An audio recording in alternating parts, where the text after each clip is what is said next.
I can't imagine that when a prior Congress passed the Patriot Act that they expected that its provisions would be used against patriots or even BLM riders for that matter. That's what's so interesting about this issue. We've seen these authorities abused against the right, the left, the middle, the rural, the urban, certainly people all over this country. And don't take my word for it.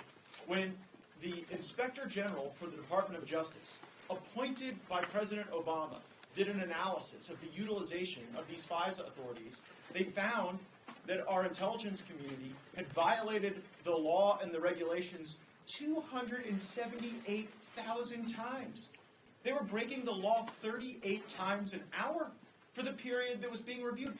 I don't think it makes us unreasonable to suggest that if there's a law being violated 38 times every hour, that it should not just be expanded without some sort of curtailment or enforcement when those violations do occur. And that's why we want a warrant, because it creates a process by which our constitutional norms can apply to something that has broken bad. And it is helpful that we have a real U-shaped coalition here, where it's folks on the populist right aligned with those on the populist left, and we are fighting against the establishment of both parties who seem all too willing to do whatever the national security state wants of them. So our plea to Speaker Johnson is not to just continue to punt on FISA. That's what we did previously, and it's unacceptable. It's no fun watching a team whose best play is the punt.